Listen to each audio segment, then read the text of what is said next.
Assalamualaikum warahmatullahi wabarakatuh. Selamat malam teman-teman semua. Saya ucapkan selamat datang dalam agenda LND Mini Conference 2022. Terima kasih teman-teman yang sudah hadir pada malam hari ini. Tentu nggak mudah banget teman-teman meluangkan waktu di malam hari, di waktunya istirahat. Mungkin juga masih ada yang dalam perjalanan ke rumah, mungkin ada yang baru sampai, belum sempat ganti baju, belum sempat makan malam. Maka kami mengucapkan terima kasih untuk kehadiran teman-teman di agenda pada malam hari ini. Dan saya doakan teman-teman yang hadir pada hari ini diberikan kesehatan, kelancaran dalam beraktivitas, dan dimudahkan segala urusan dan sesuatunya. Oke, teman-teman. Sebelum kita mulai, perkenalkan saya Aristaji Kusuma yang akan mendampingi acara pada hari ini kurang lebih 1 jam. Kita akan belajar bareng, ngobrol bareng, dan tentunya nanti ada narasumber yang juga kompeten di bidangnya untuk mengulas tema kita pada hari ini. Ya. Dan sebelum saya mulai, saya pengen tahu dulu dong teman-teman yang hadir pada hari ini kira-kira secara demografi itu dari mana aja? Boleh tulis di kolom chat ya, dari Jakarta kah, dari Depok kah, Bogor kah, Palembang kah, atau mana nih? Teman-teman boleh tulis di kolom chat dari mana saja asal teman-teman secara demografinya. Wah, nggak ada yang ngechat ya? Masih di jalan ya sepertinya. Oh, ada tuh. Monggo, chat. Oh, chat disable. Oh, ternyata nggak bisa ngechat. Oke, thank you teman semua. Oke, dari manapun teman-teman hadir ya. Oh, disable. Oke, dari manapun teman-teman hadir, saya doakan teman-teman. Oh, itu ada tuh bisa. Everyone. Medan, host and panelist. Oke, Bogor, Jakarta, Tangerang, Serpong, Banyuwangi. Wow, jauh banget. Saya kemarin dari Surabaya melipir sedikit, nggak nyampe Banyuwangi sih sebenarnya, cuman sudah mengarah ke sana. Pangkal Pinang, Depok. Wah, ada warga Depok juga. Kemudian live Jakarta Pusat, Malang lagi tapi holiday di Jakarta, Bandung. Mana lagi nih? Tangerang, Pangkal Pinang. Berarti yang paling jauh Banyuwangi dan Pangkal Pinang. Oke. Lagi live di Bogor. Medan, ada lagi yang lebih jauh ya. Medan, Kalimantan Timur. Oke. Bekasi, wah ini yang paling jauh nih. Bekasi nih. Ke sana harus pakai paspor ya sepertinya ya. Luar planet Bekasi. Ini yang paling jauh nih Bekasi. Oke, teman semua, terima kasih ya sudah hadir. Oh, anak Jaksel, sombong amat. Oke, thank you Bunda Nelly sudah hadir. Terima kasih ya. Yang hadir juga ada beberapa yang sudah sangat familiar, yang sudah sangat sering bertemu juga di sini. Thank you teman-teman yang sudah hadir ya. Oke, selanjutnya. Tadi dari demografi, selanjutnya dari industri. Wah, kan penasaran nih kira-kira kalau topik hari ini kan kalau teman-teman lihat flyernya kayaknya industrinya banking nih pembicaranya. Teman-teman kira-kira dari industri mana nih? F&B, oke. Mbak RK, F&B. Education, edutech. Wow, luar biasa ya. Entertainment, fintech, farmasi, tambang, banking. Wah, kayaknya sangat beragam ya. HR, telekomunikasi, direct selling, telecommunication. Oke, beragam ya ternyata ya, secara demografi beragam dan secara industri pun beragam ya. Thank you teman-teman sudah hadir. Learn, unlearn, and relearn. Itu merupakan tema besar kita di dalam acara LND Mini Conference 2022. Kenapa kita mengangkat tema ini teman semua? Tentu kita semua sepakat, bisnis berubah sangat cepat sekali. Kemudian customer behavior kita pun berubah sangat cepat sekali. Untuk itu, mau nggak mau, suka nggak suka, kita perlu beradaptasi. Kita mungkin dulu berhasil dengan cara-cara lama kita. Tapi bisa saja saat ini, teman semua, cara-cara lama itu bisa saja nggak relevan. Nah, tugas kita tentunya adalah bagaimana kita beradaptasi dengan cepat, dengan tepat, sesuai dengan kebutuhan industri. Dan LND kita semua di sini LND, teman semua, tugas kita itu sangat mulia. Bagaimana kita mempersiapkan talent di dalam organisasi agar mampu menjawab tantangan bisnis, tantangan perusahaan, dan mampu meningkatkan skills mereka agar terus adaptif ya. Sehingga orang LND pun harus learn, unlearn, and relearn. pola-pola belajar lama, metode lama juga harus berubah, menyesuaikan dengan karakteristik era di zaman sekarang. Itulah kenapa kita mengangkat learn, unlearn, and relearn. Dan teman-teman, acara ini juga terselenggara tentu berkat teman-teman semua sebagai panitia. Itu ada dari LND Meetup Community. Thank you teman-teman LND Meetup Community, dan kita sudah hadir dari tahun 2019. Ada Kang Yana waktu itu, ada Cidebi, Pak Daniel, kemudian teman-teman yang lainnya kita ngumpul bareng, ada Mas Trisna, Kang Isbot, dan semacamnya teman semua. Kita ngumpul bareng, kita pengen bentuk sebuah wadah inisiasi agar kita mengumpulkan para LND. Misinya cuma satu, kita memperkuat skills atau memperkuat kapasitas kita bersama agar semakin relevan. Dan tentunya teman-teman, acara ini disupport juga oleh Inspigo. Thank you ya teman-teman Inspigo, Inspi Squad, sudah support agendanya dengan sangat baik dan menyediakan fasilitas untuk kita Zoom bareng hari ini dan sampai akhir acara nanti. Dan by the way teman-teman semua, by the way, ini adalah pertemuan kedua, ya, pertemuan kedua di dalam 7 rangkaian acara kita. Kemarin kita sudah mengupas bersama dengan Cak Tu gitu, dengan Restu Cak Tu Wicaksono, dan didampingi dengan host yang sangat kece habis. Kata orang di komennya adalah mirip host G20 teman semua. Konsepnya talk show. Hari ini nanti kita konsepnya materi, dan teman-teman masih ada 5 sesi ke depannya, ditutup dengan sesi offline. Jadi pastikan teman-teman mengikuti terus perkembangannya dan selalu hadir di setiap sesinya, karena jarang sekali kita buat sesi mini conference seperti ini. Mudah-mudahan tahun depan pun kita masih bisa menyelenggarakan hal serupa. Dan Inspigo tetap support ya. Thank you teman-teman Inspigo, Mas Tio dan tim. Baik teman-teman semua, untuk mempercepat pertemuan kita dengan narasumber kita, karena saya yakin yang ditunggu-tunggu itu bukan hostnya, tapi narasumbernya ya. Narasumber kita sudah ready di sini. Nanti beliau akan mengupas tuntas bagaimana membangun atau bagaimana peran LND di dalam dunia startup. Wah, startup nih sangat menarik ya. Startup selalu dibicarakan, akhir-akhir ini sering dibicarakan, dan tentunya keberhasilan di startup company teman semua tentu harus ditunjang dengan kompetensi ya. Nah, nanti kita langsung simak saja bagaimana seorang Beva. Wah, ini sahabat saya ada Mas Beva nanti akan sharing tentang itu teman semua, dan saat ini beliau menjabat sebagai People Development Manager at Bank Hijrah. Nah, objektifnya apa teman semua? Setidaknya kita nanti setelah sesinya Mas Beva, kita mampu membuat program LND yang sesuai dengan karakteristik karyawan dan leaders millennials ya, supaya mereka semakin mampu berinovasi, menghadirkan layanan yang sesuai dengan kebutuhan customer.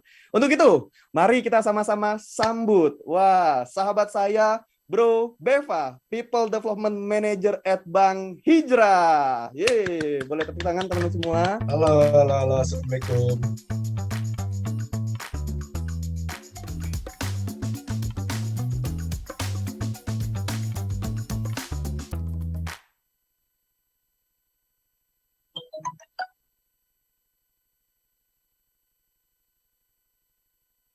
Halo Mas Beva, apa Halo, Assalamualaikum kabar? semuanya, apa kabar? Alhamdulillah, Bro Arista, baik. Selamat datang ya di forum ini, di mini conference ini. Senang banget deh bisa menghadirkan Bro Beva di forum ini, karena tahu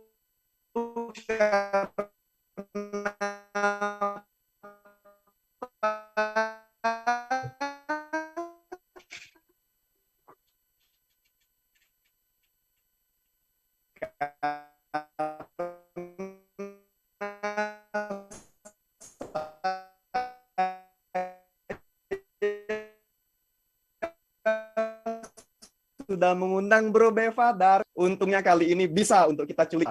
Kemudian diundang lagi, ada ngisi webinar. Oke, kayaknya internet saya ini ya.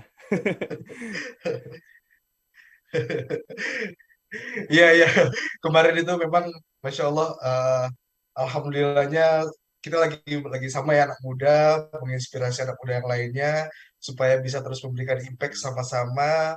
Tujuannya satu, kita pengen Indonesia ini tumbuh dengan orang-orang yang kompeten di dalamnya.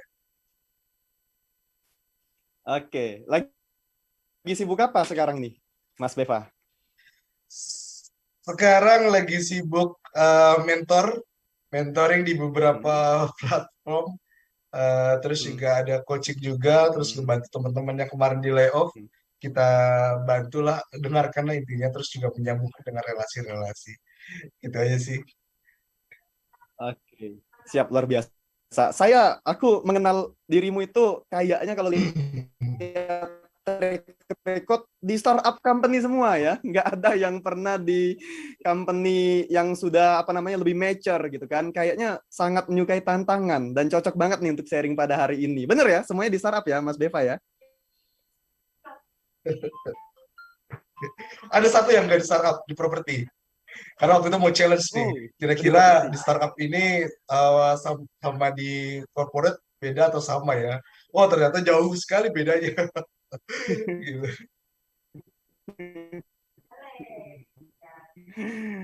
Oke, materi ya Mas Beva ya. Karena teman-teman saya yakin sudah nggak sabar melihat materinya Mas Beva selama 30 menit ke depan. Mangga, silakan Mas Beva sharing. Kuliti sharing ke semua kepada kita pengalaman-pengalamannya bagaimana membangun learning di startup. Yang saya tahu persis kalau lihat LinkedIn-nya dan sempat ngobrol, semuanya itu rata-rata startup, kecuali satu, properti waktu itu ya. Monggo, Mas Beva, saya persilakan. Oke, terima kasih Bro Arista, luar biasa sekali openingnya. Bismillahirrahmanirrahim. Assalamualaikum warahmatullahi wabarakatuh. Semoga teman-teman dalam kondisi sehat walafiat gitu ya. Hari ini saya akan sharing terkait dengan how to build learning and development in your startup ya. Karena memang uh, basicnya aku tumbuh di perusahaan startup, mengawali karir di Uber, lalu pindah ke ARK Express Internasional, lalu pindah ke Hitchup, lalu pindah ke Mekari, pindah lagi ke Ninja Express, pindah lagi baru ke properti. Kemarin Agus Dayu Group. Sempat di Agus Dayu Group paling lama kerja di situ Agus Dayu Group. Setelah di Agus Dayu Group merasa bahwa sepertinya mau ngasih impact yang lebih lagi. Balik lagi ke startup Lemonilo. Dari Lemonilo sekarang adalah di Alami Group. Tempatnya adalah di Bank Hijrah. Bang Hijrah ini adalah salah satu produk. Jadi mohon juga doanya kepada teman-teman sekalian supaya Bang Hijrah ini bisa diterima masyarakat dan juga bisa memberikan manfaat untuk umat tentunya. Ya, ini kalau misalnya nanti teman-teman mau download ya, karena kita juga masih masih open download juga, registrasi juga. Teman-teman bisa sedikit kalau bisa meluangkan waktunya boleh juga di download. Nah, langsung saja karena waktu yang diberikan hanya 30 menit ya. Waktu yang diberikan 30 menit, saya langsung saja. Topik atau tema di mini conference hari ini adalah Learn, Unlearn, and Relearn. Ini sebenarnya sama dengan program yang saya buat di Alami Group, namanya adalah Sulaiman. Sulaiman itu singkatan dari Self-Directed Learning to Unlearn, to Learn, Unlearn, and Relearn. Gitu ya. For Transformation, belakangnya ada itu. Jadi singkatannya kenapa Nabi Sulaiman? Karena Nabi Sulaiman adalah salah satu nabi yang kecerdasannya luar biasa dan juga bisa jadi panutan kita untuk belajar. Oke, sepertinya slide-nya hilang ya. Ya, nah konten yang akan saya bahas hari ini ada tiga hal: why, what, dan juga how. Why we need to learn about learning and development in your startup. Apa sih perbedaannya? Kenapa sih kita harus belajar itu gitu ya. Terus nanti yang kedua adalah kita akan coba memahami apa sih sebenarnya learning and development tujuannya di startup itu ya. Atau jangan-jangan nggak ada tujuannya nih. Jangan-jangan yang lain itu sebenarnya nggak dibutuhin di startup gitu ya. Terus yang terakhir baru saya akan spill sedikit bagaimana sih caranya kita bisa melakukan L&D di startup kita nantinya ya. Oke, kalau gitu yang pertama adalah kita akan bahas terkait dengan why we need to learn. Next slide. Nah, yang harus kita ketahui bahwa startup ini berbeda dengan perusahaan-perusahaan yang sudah mature ya, perusahaan-perusahaan yang sudah punya nama, perusahaan-perusahaan yang sudah IPO. perusahaannya sudah ada nama TBK gitu ya, apalagi perusahaan-perusahaan BUMN gitu ya, itu jelas berbeda teman-teman sekalian. Jadi yang harus kita pahami bersama, startup ini adalah perusahaan yang pada fasenya adalah memulai, yang akan menuju untuk bertumbuh tentunya. Yang mana di fase ini tentunya orang-orang yang ada di dalamnya anak-anak millennials biasanya. Kenapa seperti itu? Karena biasanya berpengalaman kita belum sanggup bayarnya. Biasanya kayak gitu ya. Fun fact-nya seperti itu. Nah, di mode startup ini adalah perusahaan semuanya survive, teman-teman sekalian. Ya, bahkan kemarin yang baru kita ketahui bahwa banyak sekali perusahaan startup yang melakukan layoff. Untuk apa? Untuk efisiensi biayanya. Biaya yang dikeluarkan. Ada juga yang bertujuan agar mempercepat profit. Ada juga yang bertujuan untuk misalnya membuat atau menginvestasikan di sistem. Banyak sekali tujuan-tujuannya. Nah, itulah startup, teman-teman sekalian. Jadi startup itu kita nggak akan bisa memprediksi besok akan jadi apa gitu ya. Karena hanya ada satu yang pasti di startup itu adalah ketidakpastian. Itu adalah salah satunya yang pasti di startup gitu ya. Jadi kalau misalnya teman-teman melihat, oh pas Beva pindah-pindah terus, wah akhirnya kenapa seperti itu ya? Karena memang di startup itu hanya satu yang pasti, itu ketidakpastian ya. Oke, next slide. Next slide. Ya, next slide ini akan aku bahas terkait dengan gap generation. Di startup itu rata-rata ya, kalau misalnya yang biasanya aku kerja di perusahaan startup yang sudah aku sebutkan, paling paling tua umurnya itu 35 tahun. Paling tua umurnya 35 tahun. Itu biasanya kita taruh satu yang profesional di situ di bagian product development, atau di sales karena mereka punya networking yang banyak. Kalau terkait dengan product development biasanya karena dia punya experience yang banyak. Sisanya adalah mereka dihuni oleh teman-teman generasi millennials atau generasi Z gitu ya. Generasi millennials atau generasi Z. Nah, sekarang kalau aku ditanya, Mas Beva generasi Z atau milenial? Nah, kalau aku bagian yang milenial tapi di ujungnya nih, yang menuju ke generasi Z gitu. Jadi bisa dikira-kira lah ya umurnya berapa gitu ya. Nah, di sini peran generasi sangat penting untuk pertumbuhan atau untuk kita membentuk yang namanya learning and development, teman-teman sekalian. Karena dalam membentuk program learning and development, tentunya kita juga harus melihat karakteristik karyawan yang ada di dalam organisasi. Nah, sekarang yang kita hadapi adalah generasi Z, yang generasi Z. Teman-teman yang usianya 25, 27 ya, yang mereka lagi quarter life crisis gitu ya. Lagi quarter life crisis terus mereka masuk kerja akhirnya galau gak karuan. Terus boro-boro mikirin belajar, ini aja kerja terus sampai bikin tipes gitu ya. Banyak lagi hal-hal lainnya, bahkan sampai di kereta kerja, di bandara kerja, pokoknya semuanya kerja gitu ya. Gak ada ujungnya kerjanya. Nah, terus bagaimana caranya supaya mereka tetap mau belajar? Itu akan ada yang jadi challenge untuk LND ya. Terus karakteristik lainnya adalah mereka itu maunya direcognize terus nih. Mereka itu maunya generasi Z itu maunya adalah dikasih pujian terus, terus maunya diberikan hadiah, dikasih reward terus gitu ya. Sampai akhirnya mereka merasa bahwa gue gak mau diatur, gue biarkan gue yang memilih gitu. Nah kasarnya adalah mereka seperti itu akhirnya di dalam organisasi. Next slide. Nah, tentunya ada beberapa eh, survei juga yang menyatakan bahwa, oh di sini kurang clear ya gambarnya ya. Jadi ada workspace survei ini tahun 2021, teman-teman. Oh, ini sudah di Zoom. Oke. Nah, di sini menyatakan bahwa generasi Z itu ketika ditanya adalah learning is the key to success in my career.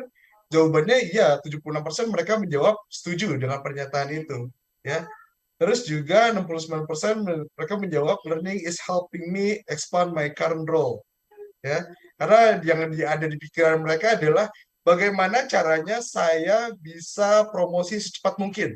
Bagaimana caranya saya bisa megang posisi yang paling atas secepat mungkin. Supaya apa? Ya, supaya buat pamer-pameran gitu ya. Biasanya pamer-pameran di sosial media ya. Biasanya kalau yang dapat apa? Yang dapat jodohnya jodohnya ada titelnya gitu biasanya bangga senang girang gitu ya biasanya seperti itu ya nanti slide-nya kita bisa berikan ya Kita baca nanti aja. Nggak apa-apa. Oke.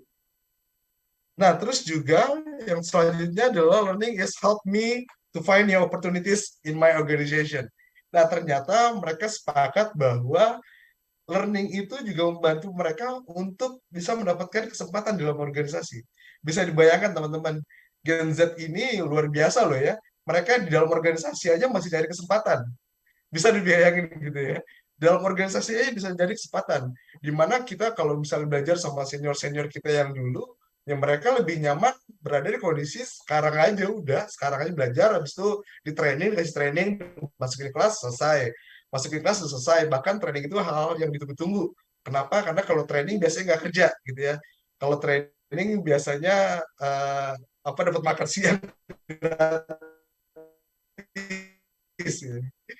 Oke, nah ini adalah beberapa hasil survei yang menyatakan bahwa sebenarnya learning itu menjadi hal yang sangat penting, teman-teman, untuk generasi Z atau generasi milenial saat ini. Jadi kalau misalnya ditanya seberapa signifikan perannya learning development di dalam organisasi, jawabannya sangat amat signifikan. Ya, lalu bagaimana cara kita nantinya memastikan bahwa oke, peran learning sudah baik. Terus apa sih yang harus kita lakukan? Nanti kita bahas di how to-nya. Next slide-nya lagi, ini ada beberapa survei juga yang dilakukan oleh Five Minds ya.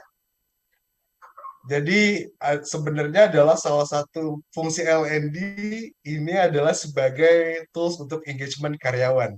Ya, makanya waktu aku bekerja di Ninja Express, aku menamakannya itu adalah learning and engagement, bukan learning and development. Jadi di dalamnya itu ada program learning, ada juga program engagement, yang mana keduanya itu saling berkaitan satu sama lainnya. Gitu. Nah, ini faktanya ada 64% pekerja kita tahun 2025 nanti itu akan Gen Z dan juga millennials gitu ya. Bukan berarti yang senior akan tersingkirkan, enggak seperti itu. Tapi memang akan lebih banyak populasinya adalah mereka-mereka yang masih berusia muda gitu ya. Terus yang kedua adalah remote and hybrid workforce ini akan menjadi tantangan atau yang akan menjadi cara kerja terbaru. Ya, tentunya dialami sekarang juga sudah menerapkan ini. Kita work from anywhere gitu ya. Kita selalu kerja di mana aja karena kita percaya kita bisa tumbuh di mana aja, teman-teman. Selain itu juga kita memastikan bahwa semua fasilitasnya terpenuhi gitu ya, karena biasanya kalau remote and hybrid workforce ini terkendala terkait dengan produktivitas. Gimana nih produktivitasnya nih? Nah, itu kita juga mempunyai alat untuk mengontrol itu. Terus juga mereka juga pengen melakukan upskilling ya, upskilling. Mereka terus-terusan ingin melakukan upskilling nih ya. Jadi banyak karyawan yang sudah ada di dalam organisasi gitu ya, mereka selalu merequest atau melakukan permintaan training berdasarkan IDP-nya atau training analisisnya. Itu mereka lebih milih untuk melakukan upskilling ya. 50% itu mereka melakukan, dan 50% yang lagi mereka butuh untuk reskilling ya. Itu yang harus kita garis bawahi itu ya. 50% karyawannya mereka mau upskilling dan 50% yang lagi mereka mau reskilling. Berarti ada karyawan yang memang masih tertinggal nih. Nah, jadi teman-teman sudah tahu nih generasi mana sih yang biasanya upskilling dan generasi mana yang reskilling. Biasanya reskilling ini senior senior kita yang karena mereka belajarnya cukup lama, terus juga sudah termakan usia, akhirnya banyak kekurangan, banyak kurangan dibandingkan yang muda, akhirnya mereka memutuskan untuk reskilling. Supaya apa? Supaya skillnya tetap relevan. Nah, yang terakhir adalah L&D opportunities as a key hiring and retention mechanism. Jadi teman-teman, sekarang L&D ini sudah digunakan atau difungsikan sebagai salah satu program retaining, ya, salah satu program untuk mempertahankan karyawan.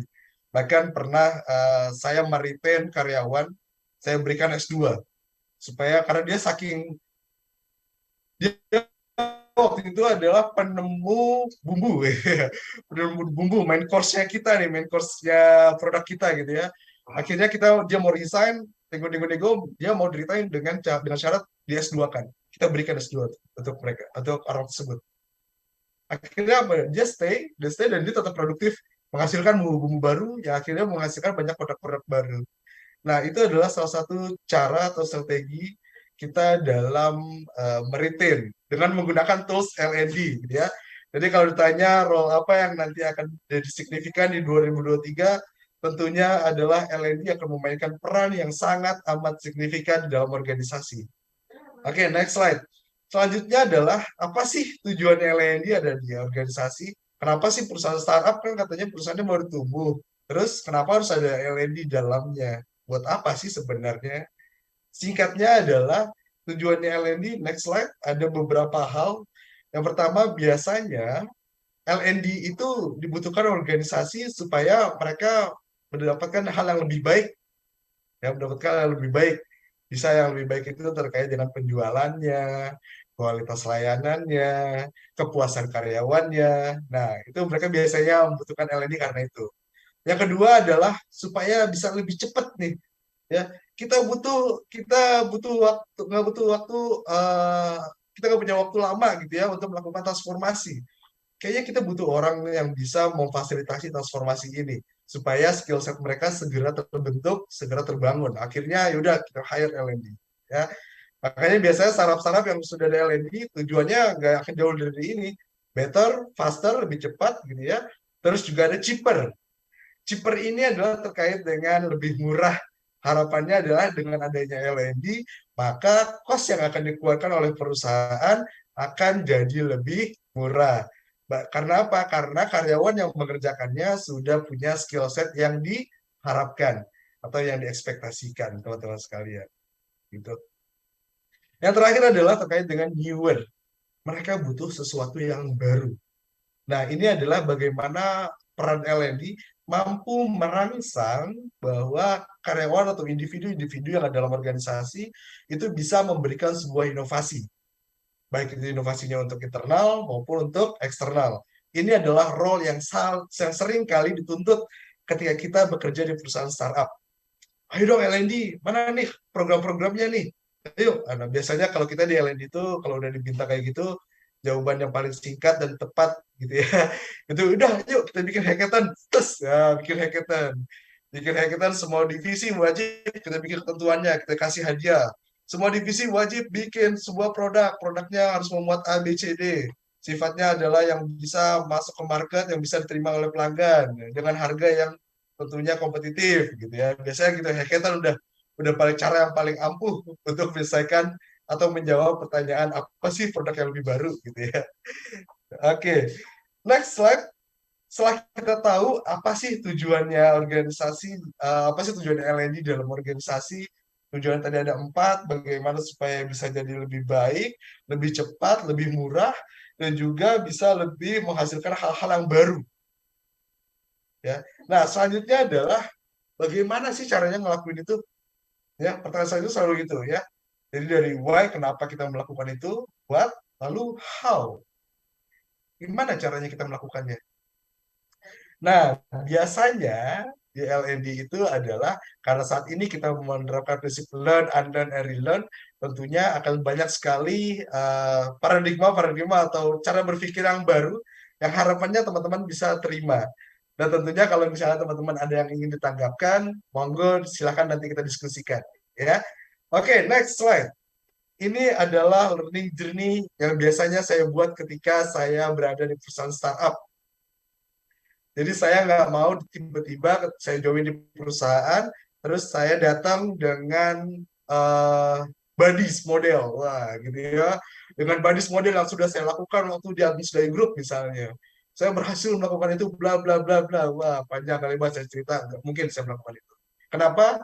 Karena nggak ada satupun user yang akan tertarik dengan program tersebut ya, karena pada dasarnya adalah anak muda. Ketika kita mau berdiskusi sama beliau, karena beliau adalah subject matter expert kita, tentunya mereka butuh sesuatu yang unik ya. Kalau nggak unik biasanya mereka nggak mau makan, karena biasanya mereka selalu pikir ya kita butuh inovasi baru, kita butuh cara berpikir baru ya. Jadi kalau kita di TNA-in alah bosan lalu lah ngajakin TNA mulu lah, udah gue job desk-nya besok berubah, target juga lihat aja nih 2 minggu lagi berubah. Jawaban mereka begitu biasanya. Makanya adalah selalu saya buat di awalnya itu adalah increase awareness. Increase awareness ini biasanya learning journey yang pertama kali atau tahap pertama yang biasa kita gunakan untuk memastikan bahwa mereka aware dulu ada program learning and development di dalam organisasi. biasanya program-program yang dilakukan adalah terkait dengan bagaimana cara kita mengattract si karyawan supaya mereka mau mengalihkan atau mempercayakan kemampuan yang ingin ditambahkan itu kepada L&D. Nah, ini program yang biasanya saya buat, saya selalu mulai dengan onboarding program. Jadi kalau onboarding program itu bukan hanya induction, tapi yang biasa saya sebut adalah 90 days journey, teman sekalian. Di 90 days journey itu kita memberikan journey kepada karyawan dari hari pertama, di bulan pertama, 30 hari pertama, mereka harus ngapain aja, itu ada to-do list-nya. Mereka harus belajar apa aja, itu ada to-do list-nya. Mereka harus bertemu dengan siapa aja, itu ada to-do list-nya. Lalu nanti setiap bulannya kita akan melakukan check up biasanya. Health check kalau saya sebutnya. Lalu nanti di bulan kedua kita lanjutkan kembali. Oke, selanjutnya adalah di bulan kedua you have to learn bla bla bla bla bla bla. Kita berikan lagi semuanya ke mereka.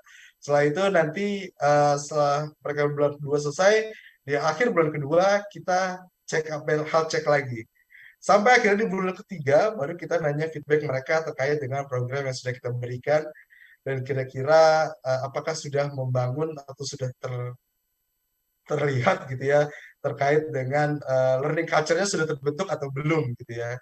Nah, learning culture di sini kenapa 90 hari? Karena biasanya mereka akan terbiasa ketika mereka terbentuk atau mereka melakukan hal yang sama selama 90 hari. Nanti di hari ke-91, 92, 93 itu udah terbiasa tuh. Sama kayak saya gitu ya. Saya awal-awal masuk alami kaget, culture shock. Kenapa? Karena setiap pagi tuh harus ngaji ya, kita pagi ngaji terus sholat, apapun kegiatan kita harus berhenti langsung sholat. Setelah itu baru selesai akhir akhir sore gitu ya, kita ngaji lagi tutup dengan doa sore. Wah, awal-awal saya bingung ngikutinnya nih, gimana nih kerja, kapan kerjanya nih gitu kan. Sampai akhirnya ternyata benar, ketika kita melakukan hal itu dengan terbiasa, produktivitasnya meningkat. Karena yang ngawasin kita ternyata bukan lagi manusia, cuman Tuhan yang ngawasin, Allah Subhanahu wa taala gitu. Itu ternyata makna dari apa program atau learning culture yang bisa kita bentuk dalam organisasi. Terus increase awareness secara yang kedua adalah biasanya dengan membuat poster gitu ya, poster-poster yang menarik.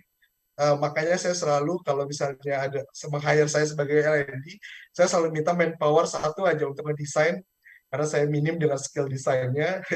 Karena ada satu orang skill desain, saya bisa mengattract banyak mata dan juga mengattract banyak orang dalam organisasi sehingga mereka merasa bahwa oh ya ini adalah hal penting yang bisa saya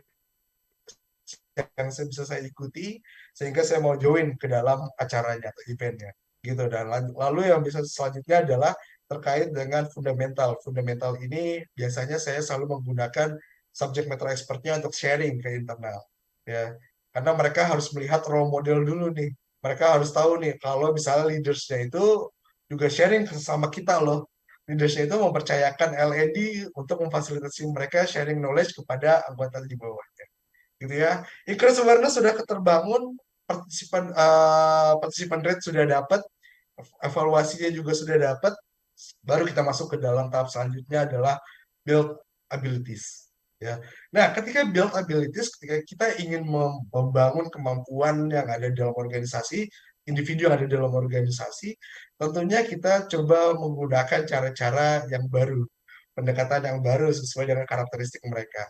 Yang pertama adalah biasanya generasi millennials itu atau Gen Z itu mereka nggak mau disuruh ya, mereka nggak mau disuruh. Makanya kenapa sekarang apa title coach itu adalah jadi lumayan hype di kalangan kita gitu ya, karena kita cuma mendengarkan mereka tanpa menyuruh mereka untuk melakukan sesuatu gitu.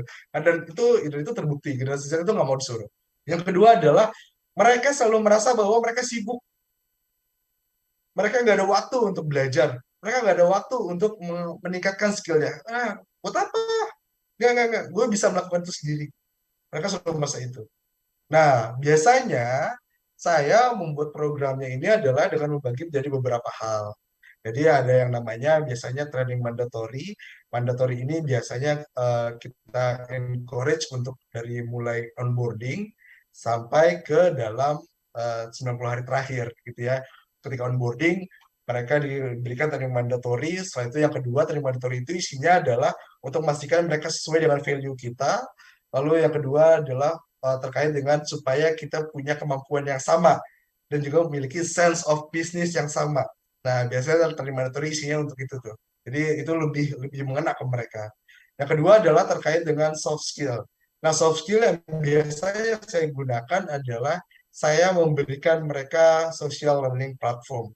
Jadi saya nggak menggunakan LMS, tapi saya memanfaatkan social learning platform. Kenapa seperti itu?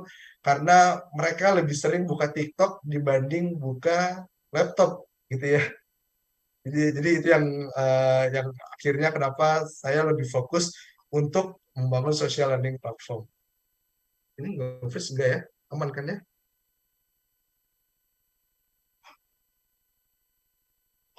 Aman ya? Aman, aman, Mas Bro, aman. Halo? Ya, aman Aman, ya? aman, Ya, sip. Karena di saya nge-freeze aman. sedikit. Oke. Nah, selanjutnya adalah saya membekali teman-teman di dalam organisasi terkait dengan social learning platform. Di social learning platform ini adalah mereka bisa belajar kapan aja, di mana aja, dengan journey yang sudah kita tentukan tentunya. Nanti kita lihat efektivitasnya di akhir. Biasanya kita bikin per batch gitu ya. Dalam satu batch itu 3 bulan, terus mereka kita lihat sudah belajar apa aja di social learning platform tersebut. Terus kita lihat minatnya apa aja. Nah, untuk mereka yang menggunakan social learning platform, biasanya kita menggunakan IDP, Individual Development Plan, sebagai landasan kita untuk melakukan menganalisa kebutuhan training mereka. Ya, meskipun ada yang berpendapat bahwa IDP ini sebenarnya cuma hanya meningkatkan awareness aja, gitu ya. Tapi kalau saya percaya bahwa IDP impact-nya lebih dari itu. Kenapa? Karena kita mencoba untuk menyatukan personal mission dan juga professional mission ke dalam satu. Ketika personal mission dan professional mission digabungkan menjadi satu dan difasilitasi oleh organisasi, tentunya itu akan meningkatkan kebahagiaan mereka berada di dalam organisasi. Sehingga tingkat engagement-nya mereka pasti akan meningkat tentunya. Gitu. Nah, di akhir baru saya berikanlah yang namanya project assignment gitu ya. Jadi apply learning karena ketika kita berada di startup, whatever you do, please do with impact. Ya, impact-nya apa nih? Measurement-nya apa nih? Terserah lo mau ngerjain kayak gimana caranya, yang penting impact-nya apa gitu. Nah, ini yang akhirnya aku coba jaga.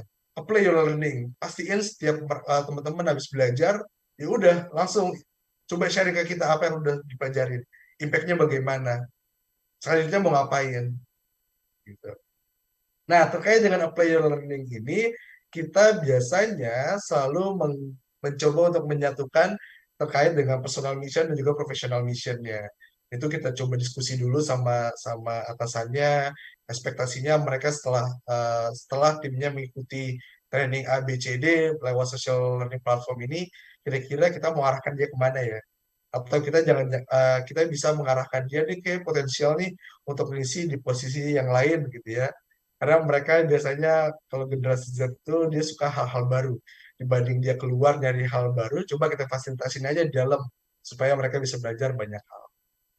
Gitu. Nah, kurang lebih ini adalah learning journey yang biasanya saya terapkan di startup dan selalu saya terapkan. Next-nya adalah tentunya dalam menentukan build ability, kita tentunya tetap melihat ya seperti yang sudah teman-teman LND tahu semuanya ya, teori 70-20-10 gitu ya. Next slide. Nah, ini adalah saya. Nah, di sini sudah terlihat jelas bahwa ada teori yang dikembangkan oleh Mike Lombardo dan Morrison. Mereka menerapkan 70-20-10 dalam penerapan learning-nya, pembelajarannya. Jadi, terus di startup ada nggak sih yang in-class training? Ada jawabannya. Tapi saya seleksi hanya untuk program sertifikasi pertama. Yang kedua adalah untuk hal-hal yang mereka belum tahu sama sekali. Jadi karena mereka belum belum mampu, mereka belum tahu sama sekali, akhirnya saya pasti approve untuk mereka join ke dalam uh, training tersebut, training in class tersebut, gitu ya. Lalu yang kedua adalah mereka sudah mampu, tapi mereka belum mau menerapkannya. Ini biasanya tercapture oleh leadersnya nih.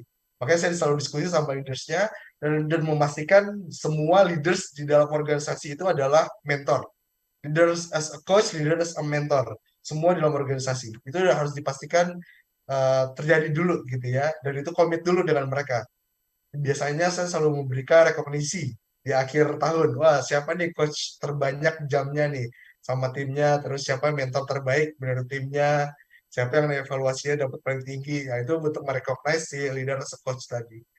Gitu ya. Dan baru 20% ini program terkait dengan mentoring coaching. 70%-nya saya selalu menggunakan experiential learning. Jadi dipastikan adalah ketika teman-teman sudah belajar A atau teman-teman ingin menyelesaikan A, tapi nggak ngerti caranya gimana, atau teman-teman lupa yang relevansi saat ini seperti apa cara pekerjaannya, biasanya saya buatkan learning goals-nya dulu satu-satu setiap minggu. Oke, untuk mengerjakan A, maka teman-teman butuh untuk membuat learning goals di week 1 adalah A, B, C, D. Learning goals di week kedua, A, B, C, D, sampai di week keempat.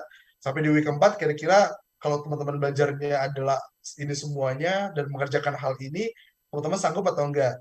Tanyain lagi kesanggupan mereka, jangan lupa. Karena jangan sampai kita menyuruh mereka untuk belajar. Ya, kita pastikan membuat awareness supaya mereka yang butuh kita. Makanya kenapa learning culture is the most important things untuk di startup gitu. Dan kalau misalnya mereka ada masalah, coba kita intervensi di dalamnya. Biasanya mereka masalah tuh si A curhatin divisi B, si B curhatin divisi C. Wah, mereka saling ngomongin di belakang satu sama lain. Nah, learning and development tugasnya salah satunya adalah mengintervensi mereka dan menyatukan mereka supaya bisa saling ngobrol satu sama lain sehingga produktivitas bisnis tidak terganggu. Nah, itu adalah sedikit sharing saya terkait dengan penerapan learning and development di startup.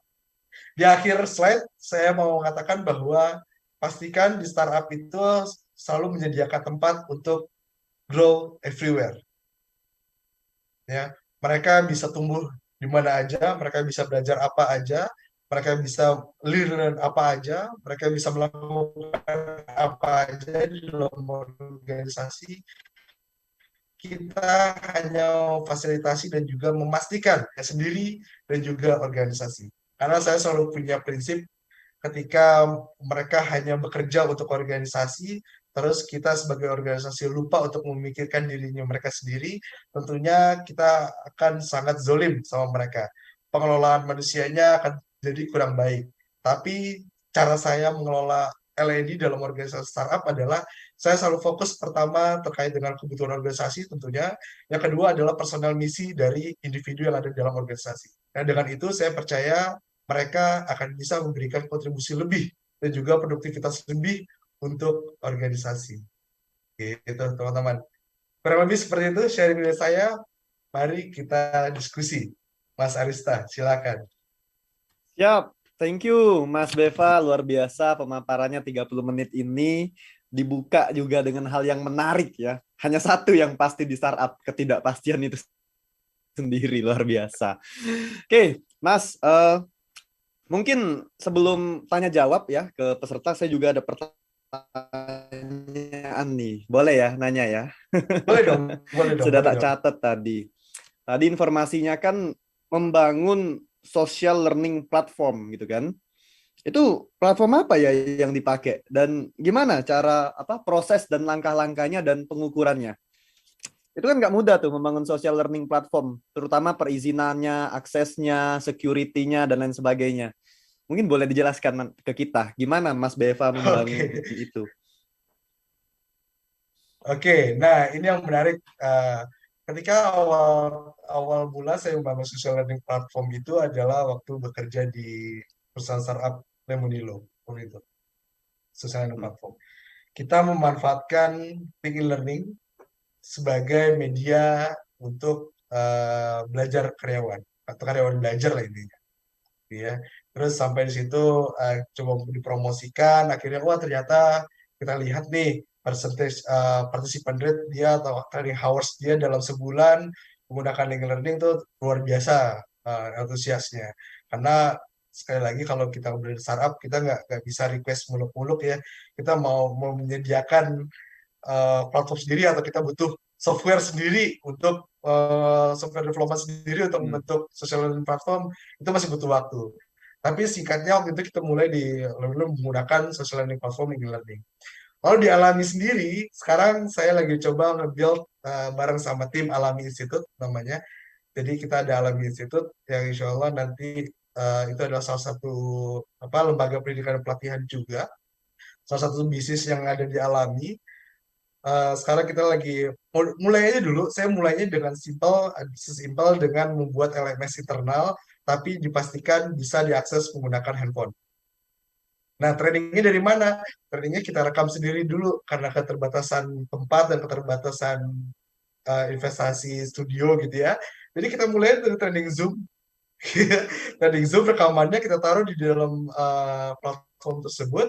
Habis itu kita pastikan, kita cek bahwa bisa diakses oleh karyawan internal aja gitu ya, karyawan internal Alami bisa diakses, ya udah selesai. Sambil kita kombinasikan dengan link learning tadi. Meskipun banyak sekali produk-produk yang sudah mengarah ke dalam social learning platform ya. Jadi mereka mencoba untuk memfasilitasi kita sebagai pembelajar dengan beberapa topik-topik yang ada di dalamnya.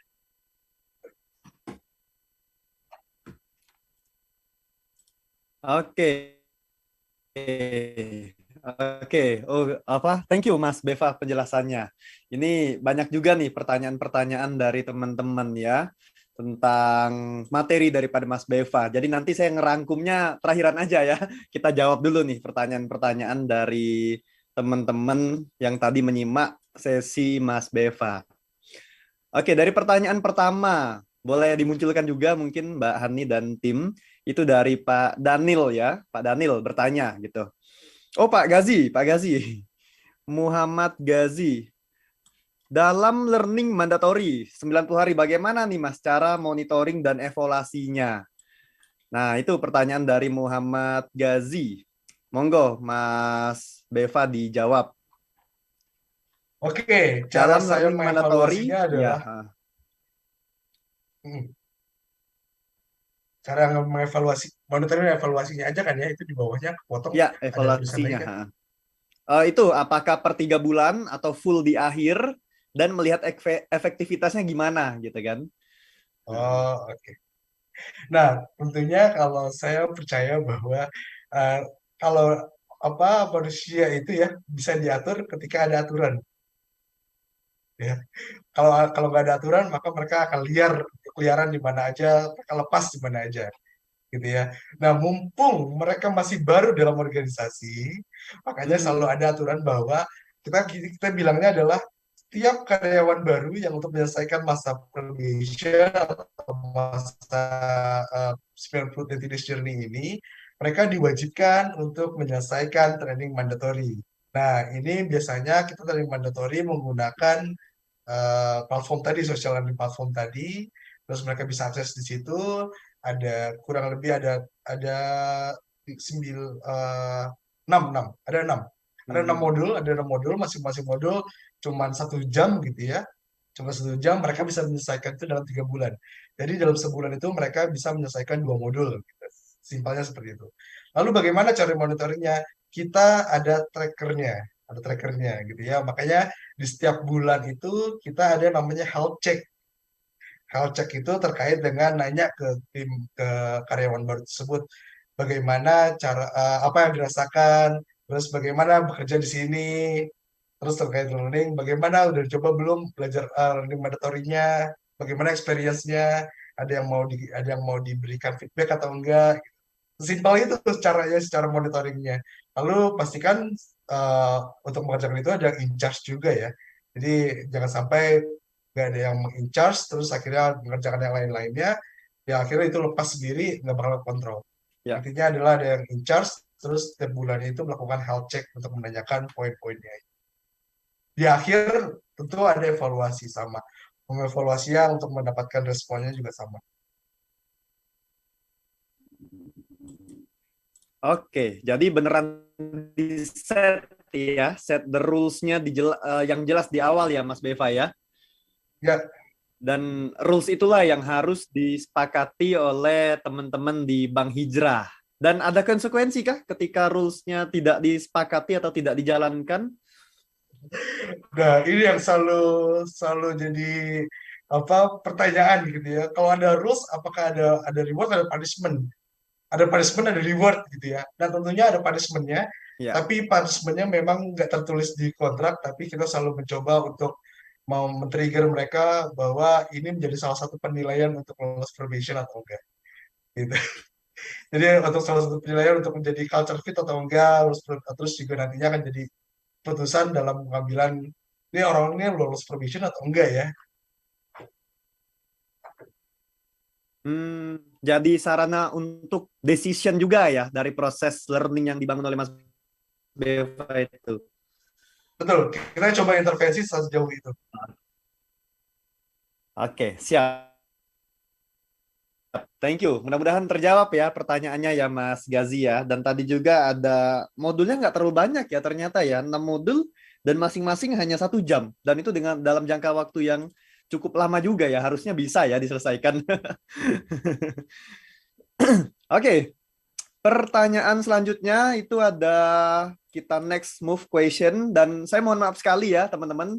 Mungkin tidak semua pertanyaan itu kita tanyakan dan kita diskusikan karena waktu. Pertanyaan selanjutnya ada dari Pak Daniel. Ya, pertanyaan cukup panjang. Fungsi LND memang sangat penting nih, Bro Beva. Nah, bagaimana kita, singkatnya adalah kita sebagai LND bisa memastikan kepentingan kita ini di-buy-in oleh manajemen. Apa yang perlu kita lakukan? Dan apa yang kita harapkan dilakukan oleh manajemen? Jadi ada 3 pertanyaan. Gimana caranya kepentingan kita ini di-buy-in, didukung, disetujui oleh manajemen? Dan sebagai LND, apa yang harus kita lakukan? Dan apa yang kita harapkan dilakukan oleh manajemen? Jadi ekspektasi kita sama manajemen itu seperti apa? Monggo. Yes, ini yang selalu saya lakukan ketika saya masuk ke dalam startup baru. Kurang lebih saya sudah di tujuh startup gitu ya. Dan saya selalu melakukan hal yang sama setiap masuk ke dalam startup baru. Saya selalu tanya bahwa pertanyaan dasar gitu ya, kenapa sudah butuh LND? Itu pertanyaan dasar yang selalu saya tanyakan kepada manajemen. Kenapa sudah butuh LND? Biasanya kalau mereka nggak bisa jawab, ya karena peran LND seperti sudah cukup penting di organisasi, saya nggak akan mau masuk ke organisasinya biasanya, gitu. Nah, karena mereka nggak ada dasar, nggak ada dasar kenapa mereka sudah mulai butuh LND. Jadi memang kebutuhan tersebut bukan dari kita datangnya, tapi dari saat awal kita ingin memasuki ke dalam perusahaan tersebut. Ya, jadi biasanya kalau di startup L&D itu selalu jadi hal yang baru. Saya beberapa kali di perusahaan startup selalu menjadi orang pertama, yang nge-build L&D, habis itu udah ke-build tinggal lepas cari yang baru gitu. Biasanya kayak gitu. Nah, dan pertama adalah selalu itu. Jadi kalau mereka nggak bisa menjawabnya, saya pasti akan mencoba untuk memprobing lebih lanjut kalau kondisinya saya sudah agreement dengan mereka gitu ya, dengan manajemen tentunya. Nah, terus pertanyaan kedua adalah dari simpel dari jawabannya mereka, saya selalu tanya juga, oke, untuk komitmen dari manajemen, ya komitmen dari manajemen, ketika kita ingin sama-sama menyelesaikan masalah yang sudah disebutkan tadi, apa yang bisa bisa diinvestasikan, gitu. Itu biasanya pertanyaan seperti itu. Jadi saya jarang sekali LND itu tiba-tiba masuk ke dalam organisasi, terus pakai template, saya pakai yang udah ada, yang udah pernah dijalanin, masuk, keselesain semuanya, beres gitu. Jarang sekali seperti itu. Tapi yang pertama kali saya temuin adalah manajemen dulu. Manajemen ada masalah apa, terus komitmen manajemen sejauh mana untuk mensupport LND ini, dan biaya investasi yang ingin dikeluarkan manajemen sejauh apa, serta efektivitas atau harapan manajemen selanjutnya bagaimana. Biasanya semuanya dimulai dari pertanyaan itu, Pak Daniel. Sehingga saya dari jawaban-jawaban yang akan diberikan oleh manajemen, itulah yang akan menjadi program-program yang akan saya buat di perusahaan tersebut dan menjadi salah satu KPI saya untuk bisa menerapkan Hmm. LND ke dalam organisasinya. Gitu. Jadi bukan lagi kita mengemis-ngemis supaya LND dibuy-in, tapi kita juga harus bisa mengcapture kebutuhan manajemen terkait dengan LND ini. Oke, oke. Jadi langkah-langkahnya praktis ya. Yang pertama, temui manajemennya dulu justru. Temui manajemennya, apa ekspektasinya, apa harapannya, apa needs mereka. yang kemudian nanti Mas Beva kemudian hadir di sana, mendengarkan, berempati, mendengarkan, menyimak, lalu mencoba menganalisa dari kebutuhan manajemen tersebut, gitu ya. Ya, Lalu selanjutnya Mas Beva juga menagih komitmen manajemen. Komitmen apa sih yang dimaksud? Komitmen apa yang dimaksud nih? nah, Kira-kira seperti apa gambarannya?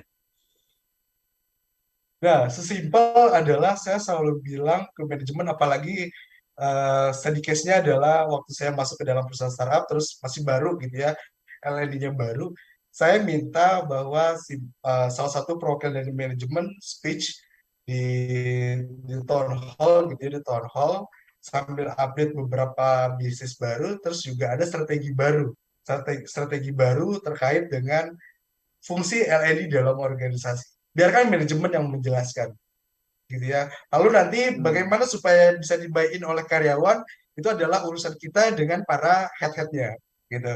Makanya kenapa L&D itu nggak bakal bisa lepas dengan subject matter expert atau head-headnya. Saya selalu lebih, daripada saya nego sama tim di bawahnya, saya lebih mengambil komitmen headnya dulu.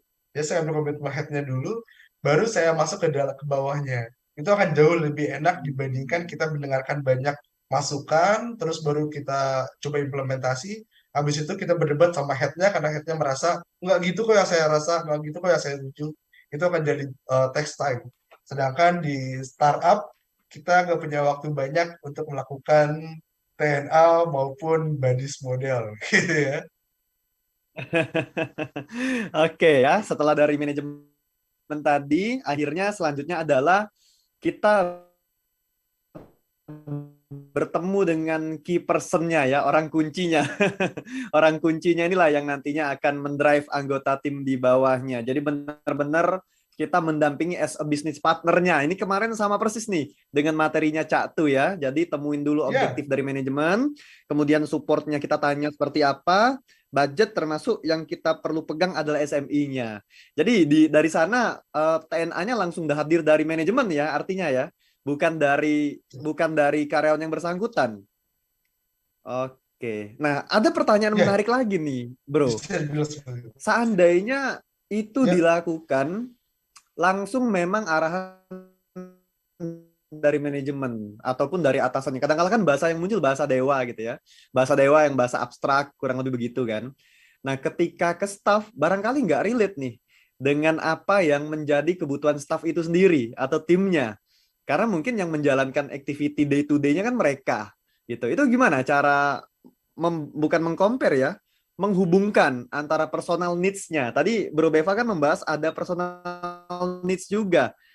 Catatan saya tadi begitu rasanya tadi ya. ya, ya, Personal ya, needs ya, and betul. organisasinya fokus seperti apa gitu kan.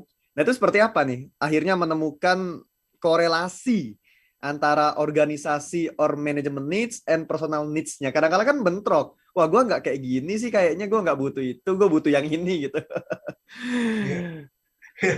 Pernah, pasti Nah, pernah kan mengalami ya, seperti itu. itu Bolehlah yang sering di-sharing ya. dihadapi. Itu yang sering dihadapi gitu ya. Ketika datang dari top down, terus mereka merasa bahwanya apaan sih di training nggak butuh gue kayak gini. Tapi itu hanya terjadi sekali, sehingga waktu itu sempat saya evaluasi kembali. Jadi setelah kita masuk ke manajemen, manajemen punya perspektif gitu ya, atau headnya punya perspektif, itu juga kita harus sampaikan terlebih dahulu. Jadi ibaratnya kita perlu nunggu juga sama tim di bawahnya. Kita akan mengadakan program ABCD dengan objektifnya ABCD. Apakah ini sesuai dengan kebutuhan kamu dan juga kebutuhan yang kamu lakukan sehari-hari day to day-nya? Itu yang akhirnya nanti hasil dari situ yang akan kita kawinkan sehingga baru kita jalankan program yang sesuai sama kebutuhan dua belah pihak tersebut gitu. Dan biasanya personal Hmm. needs yang dimaksud ini adalah terkait dengan eh, tujuan pribadinya dia. Misalnya saya mau mau belajar fotografi, saya mau belajar di luar pekerjaan saya mau belajar terkait dengan bahasa Inggris atau Mandarin atau lain-lainnya. Nah, itu biasanya di luar dari situ sih yang, dan karyawan pun tahu batasannya sampai mana. Ketika kita ngomongin top down, berarti mereka juga harus mengikuti atau punya mindset yang sama bahwa tujuan kita mengadakan pelatihan ini adalah untuk apa, ya, sehingga outcomes yang diharapkan oleh manajemen seperti apa. Lalu yang biasanya dihadapi oleh teman-teman sehari-hari itu bagaimana? Nah, di situ kita coba cari solusinya gitu. Oke. Jadi dalam artian nggak diterima mentah-mentah juga ya arahan dari manajemen, dianalisa lagi prosesnya Yes, setelah bertemu dengan staf ataupun anggota timnya masing-masing. Prosesnya berarti tidak apa namanya nggak selesai sampai top aja, tapi juga perlu dilakukan FGD mungkin barangkali seperti itu ya, Mas Beva ya. betul. Jadi body model Oke. tetap kita terapkan, tapi untuk kita sebagai LND. Bukan, mereka nggak perlu tahu proses itu namanya body, tapi kita sebagai LND tetap menerapkan body model tersebut. Oke, sip, sip. Ya, kayaknya lebih mudah ya dilakukan di startup karena muda-muda, fresh, dan mereka juga senang belajar apapun kayaknya dikasih ya manut-manut lah ya. Oke, Dan karyawannya next, nggak next. banyak. Nah, karyawannya juga nggak banyak gitu. Pertanyaan selanjutnya nih, kita langsung cepet ya. Ini dari siapa nih? Dari Mas Devri, Devri Hazikra. Mas Devri bertanya, biasanya menerapkan metode apa Mas Beva untuk merancang TNA di sebuah startup? Meskipun tadi sudah disinggung ya sepertinya, mungkin boleh dibantu lengkapi lagi secara komprehensif Mas Beva. Yes, Mas Devri. Jadi biasanya saya di perusahaan startup saya selalu bilang bahwa kita kalau di perusahaan startup itu selalu bilang kita itu keluarga, kita itu apa work life harmony gitu ya. Kita bisa kerja kapan aja, diganggu kapan aja juga gitu ya. Nah, untuk bisa memastikan kita selaras dengan pernyataan-pernyataan tersebut, makanya selalu saya mulai dengan IDP biasanya, Individual Development Plan, yang mana per quarter itu kita update, kita cek. Jadi per quarterly biasanya kita bikin health check, bikin sesi sama direktorat tertentu atau function tertentu, gimana implementasi IDP dari teman-teman semuanya gitu. Dan IDP itu berisi tadi yang sudah saya jelaskan bahwa ya, ada personal mission, ada professional mission yang harus diselesaikan. Dan juga pastinya hasil IDP tersebut merupakan hasil dari one on one session kepada atasan sebelumnya ya. Jadi one on one dulu sama atasannya, diskusi terkait dengan IDP ini, kira-kira saya ada buat apa, area of improvementnya apa, terus saya mau personal mission saya apa, professional mission saya apa, lalu nanti harapan dari program pengembangannya bagaimana. Nah, nanti seluruh karyawan yang mengisi, kita coba olah datanya, dari data-data tersebut kita gabungkan. Oke, ini ada beberapa karyawan yang minat sekali untuk meningkatkan kemampuan bahasa Inggrisnya, kita bikin English course. Oke, ini ada beberapa karyawan yang ingin ditingkatkan kemampuan problem solvingnya karena terkait dengan pekerjaan sehari-hari. Kita bikin training problem solving. Oke, ini ada karyawan lagi butuh training A, B, C, D. Kita mapping mereka. Nah, setelah itu baru kita update per individu. Target kita biasanya adalah 80% IDP dari masing-masing individu dalam organisasi itu terwujud atau terpenuhi. Gitu. Oke, ada dari individu, sorry, sebelum individual development plan, sorry. Tadi berarti tetap ke top manajemen dulu kan, sebelum itu kan, top manajemen, habis itu IDP dengan atasannya dan juga langsung ke orangnya secara personal, masing-masing one on one. Ya, Wow, luar masing-masing one biasa on one. ya, cukup Itu yang effort ya yang ternyata. yang Ya, harus diterapkan, makanya kenapa leader as a coach, leader as a mentor di semua function itu harus sepakat dulu di awal gitu. oke. Karena kan salah satu Baru nanti pengembangan tanggung jawab leader adalah mengembangkan anggota timnya. ya, baru nanti dicari profesional and personal mission-nya, diolah datanya, dan lahirlah dari itu kita bisa lihat kebutuhan yang paling banyak yang tercapture apa, lalu kita buatkan programnya. Begitu ya? Yes. Oke, thank you. Begitu ya, Mas Devri. Mudah-mudahan menjawab. Mas Gazi juga tadi sudah bertanya, mudah-mudahan menjawab juga. Dan pertanyaan terakhir, informasinya pertanyaan terakhir nih. Pertanyaan dari siapakah itu? Kita lihat nanti di layarnya. Pertanyaan dari Mas Nur Ihsani Apsa. Ini laki-laki atau perempuan ya? Nur Ihsani Apsa. Mohon maaf ya kalau saya manggilnya Mas. Mungkin boleh dikonfirmasi di kolom chat nih kalau ternyata bukan laki-laki. Siapapun itu, terima kasih. Oh, cewek ya kan salah. Udah ketebak nih ada Isani Afsanya. Thank you, thank you. Thank you, Mbak. Mbak, Ibu, mohon maaf ya salah. Jadi pertanyaannya nih, ternyata Mas Beva simpelnya di perusahaannya Mbak Isani ini kebanyakan anak intern, anak magang. Nah, bukan kayak kita, bukan kayak Mas Beva mungkin yang full time employee. Jadi isinya banyak anak intern. Dan seringkali nih permasalahan timnya Mbak Nur Isani, ternyata ketika kita membuat program, ternyata mereka nggak terlalu minat gitu. So, apa nih kira-kira usul, saran, dan masukan dari Bro Beva dan supaya mungkin anak intern yang ada di timnya Mbak Nur Isani ini buy-in dengan programnya dan mau ikut. Kayaknya kalau bicara anak intern, anak-anak Gen Z nih yang tadi ya, yang nggak mau Iya. diajarkan, yang nggak mau di apa namanya arahkan secara langsung dan mereka merasa punya akses yang tak terbatas di sosial media mereka. Jadi mungkin merasa nggak terlalu butuh dengan program yang dibuat. Atau mungkin jangan-jangan programnya nggak relate nih. Mungkin kita langsung saja ya, Mas Bevan yang menjawabnya seperti apa. Wah, minum dulu, monggo. Dibombardir dengan Minum dulu pertanyaan ya, haus sedikit juga ya. ya. Oke, Monggo. ini ya, ini menarik, Mbak Isani ya pertanyaannya. Mhm. Jadi yang pertama kali kita harus tahu bahwa fungsi intern itu dulu, ya. Kenapa kita meng-hire intern? Itu dulu yang kita tahu, ya kita harus highlight dulu, ya. Jadi kan menurut Undang-Undang Ketenagakerjaan bahwa kita meng-hire intern untuk memastikan bahwa mereka bisa belajar sambil bekerja, belajar sambil melihat pekerjaannya secara langsung, atau yang biasa kita sebut adalah experiential learning. Ingat ya, tujuannya adalah belajar, belajar sambil bekerja, ya. Karena banyak sekali yang sering terjadi bahwa oh iya karena kita startup ya udah kita nge-hire orang yang intern, kita eksploitasi lah mereka, suruh lembur, suruh kerja, kerjanya sama orang full time, itu sering terjadi. Tapi yang kita harus pastikan lagi adalah bahwa orang intern ini tujuannya adalah untuk belajar. Yang pertama itu dulu, Mbak Isani, ya. Nah, untuk belajar tersebut tentunya mereka harus punya goals, harus punya tujuannya dulu. Kami di Alami itu ada namanya program magang Fajar Academy. Ya, Fajar Academy itu kita kemarin menseleksi dari 5.000 orang jadi cuma 10 orang yang magang. Nah, ketika mereka sudah masuk ke program magang, kita buatkan learning journey-nya. Learning journey yang saya biasa buatkan adalah selalu diawali dengan target dari direktoratnya tersebut.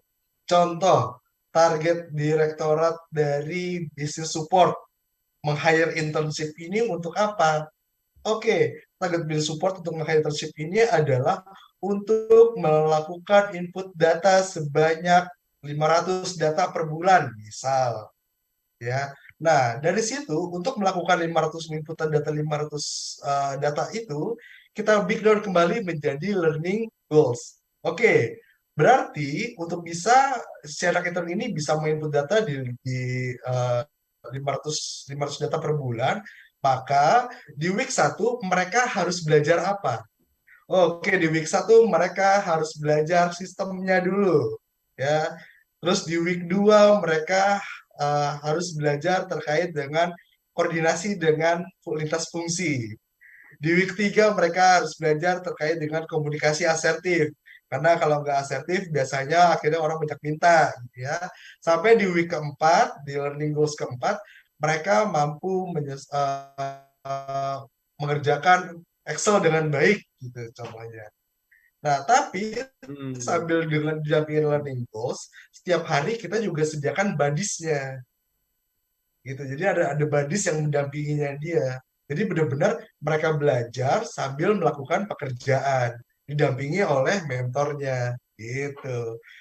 Karena banyak sekali di Oke. perusahaan-perusahaan startup tuh yang mengeksploitasi akhirnya dari keluar jalur gitu ya, bukannya belajar malah mereka udah tua sebelum waktunya gitu.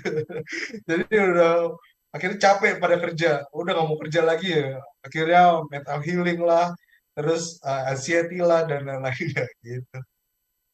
Semoga menjawab Mbak Oke. Isani.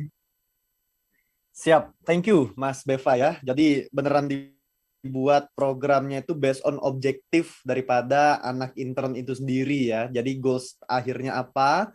Lalu kita tarik ke sekarang, kira-kira untuk menuju goals itu bagaimana kita men-set programnya, dan tentunya pendampingan itu yang paling penting, nggak bisa dilepas gitu ya. Ya, Jadi benar-benar ada ya, badis ya istilahnya, atau ya, mungkin habis shadowing lah, shadowing learning atau shadowing shadowing ya. teaching gitu ya, untuk Bisa tim juga. shadow ya.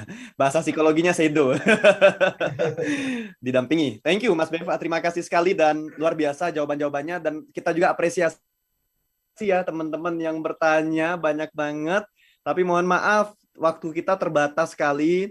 Barangkali Mas Beva nanti ada waktu, monggo, itu kan apa namanya, ada beberapa pertanyaan yang belum terjawab, mungkin bisa dibahas secara personal atau di grup. Boleh aja nanti ya. Barangkali nanti ada luang, ada beberapa pertanyaannya belum terfollow up, mungkin boleh dijawab ya. Dan teman-teman, terima kasih sudah hadir di sesi ini. Saya sedikit merangkum beberapa poin utama yang tadi sudah menjadi topik pembahasan kita, kurang lebih setengah jam plus pertanyaan hampir setengah jam juga. Itu ternyata yang paling kerasa banget budayanya startup itu adalah gap generation-nya ya. Banyak sekali anak-anak muda di sana, isinya paling tinggi atau paling senior 35-an, dan itu membuat suasana belajar atau mendesain pembelajarannya pun berbeda dengan cara-cara yang mungkin dulu existing kita lakukan. Dan mereka ternyata punya semangat belajar yang tinggi, karena menurut mereka salah satu kunci keberhasilan untuk berkarir adalah dengan kemampuan learning yang baik gitu kan. Dan mereka punya ekspektasi lebih, punya ekspektasi yang tinggi terhadap proses pembelajaran itu sendiri gitu kan.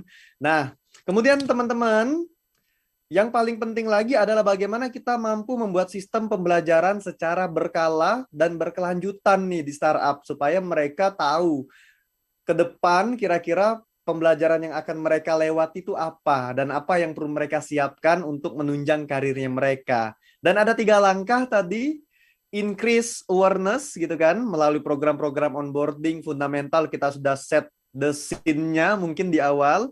Lalu yang kedua adalah build abilities dengan program-program e-learning, sosial media platformnya tadi, dan mungkin dengan campaign ya, dengan campaign. Jadi kalau mau apa namanya, biar semakin efektif, Mas Beva katanya perlu ada tim desain yang tandem sama dia ya. Dan yang ketiga adalah apply your learning, adalah kita kasih project assignment, penugasan yang relevan dengan apa yang dipelajari dan dengan roles-nya. Gitu mungkin. Mas Beva, sebelum kita masuk ke sesi evaluasi, nanti teman-teman jangan pulang dulu ya. Jangan jangan SMP selesai makan pulang.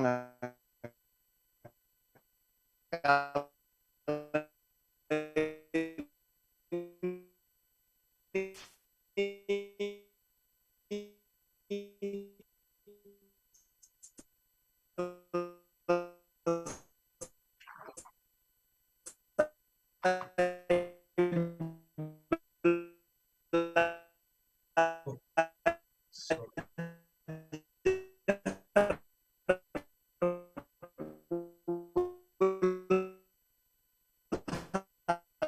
Ya, jangan dulu ya. Linknya tuh di kolom chat.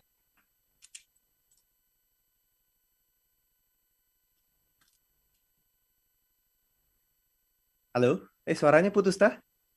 Iya, tadi terputus suaranya. Gimana, gimana? Oh, tadi terputus. Oke. Sorry, sorry ya. Sambil menunggu teman-teman mengisi evaluasi reaksinya, mungkin Mas Beva boleh memberikan insight atau closing statement, juga pesan untuk kita semua praktisi LND, supaya kita semakin menguatkan bersama untuk membantu organisasi kita bertumbuh, khususnya adalah mengupskilling dan reskilling SDM kita. Monggo, Mas Beva. Oke, Bismillah. Jadi gini, teman-teman, kalau aku selalu bilang bahwa kita sebagai LND harus bekerja dengan hati, ya. Karena satu-satunya yang nantinya nggak bisa digantikan oleh mesin atau dengan teknologi adalah hati. Jadi dipastikan kita bekerja dengan hati, dan juga kita bisa memanusiakan manusia yang ada dalam organisasi, jangan pernah mengeksploitasi tanpa ada batasan dalam diri. Itu jadi hal yang penting untuk dikaitkan ke dalam organisasi tentunya. Oleh karena itu, sekali lagi, teman-teman, silakan kita bertumbuh di mana aja. Mari kita sama-sama memberikan impact. Mari kita sama-sama memastikan bahwa kita terus belajar. Karena kalau misalnya hanya orang mati yang nggak belajar gitu ya. Jadi pastikan sama-sama belajar. Hmm. Jangan pernah melihat ilmu dari siapa yang memberikannya ya. Jadi tapi lihatlah ilmu dari apa yang disampaikan. Kurang lebih seperti itu. Terima kasih teman-teman untuk sesi malam ini. Baik, thank you Mas Beva, teman-teman semua yang sudah hadir di malam hari ini. Luar biasa ilmunya. Saya banyak sekali mencatat banyak post-it di sini. Ya, bukan hanya karena kebutuhan sebagai host, tapi juga untuk pembelajaran saya juga sebagai praktisi learning. Meskipun kita berbeda industri, tapi rasa-rasanya ilmu learning ini bisa dipakai ke semua industrinya. Mas Beva, terima kasih lagi insight-nya. Teman-teman, jangan lupa evaluasi teman-teman sangat berharga untuk kita semua. Evaluasi teman-teman sangat berharga untuk program LND Mini Conference ini, juga LND Meetup ya. Juga yang mau bergabung monggo nanti boleh hubungi saya, hubungi Kang Yana, nanti kita bisa join di grupnya. Teman semua kita ada grupnya dan khusus LND saja. Mas Beva, terima kasih, sehat selalu. Terima kasih sekali sudah mengaccept undangan ini. Saya 2 tahun menanti Mas Beva untuk hadir, ternyata baru bisa sekarang diundang ya. Terima kasih, mudah-mudahan sehat selalu. Lancar juga untuk Alami Group, lancar juga untuk Bank Hijrah. Semoga semakin melesat sebagai digital banking yang tentunya digunakan oleh masyarakat dan bermanfaat bagi banyak umat. Sekian teman-teman semua, terima kasih Sorry. atas kehadirannya. Saya mewakili tim daripada LND Meetup, juga Inspigo, mengucapkan terima kasih atas kehadiran teman semua, dan kami tunggu di next event selanjutnya itu di tanggal berapa ya? Ntar buka dulu. Sampai lupa tanggalnya ya, saking banyaknya acara kita. Itu di tanggal 6 Desember, hari Selasa, itu kita juga akan belajar banyak gitu.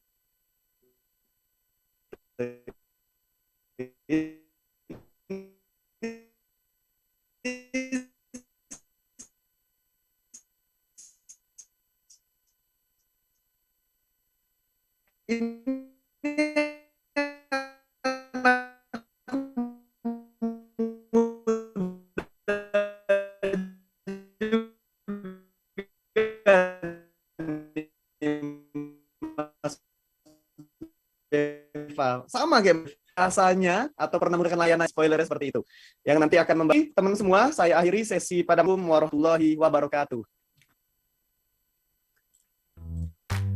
Oke, putus ya suaranya ya.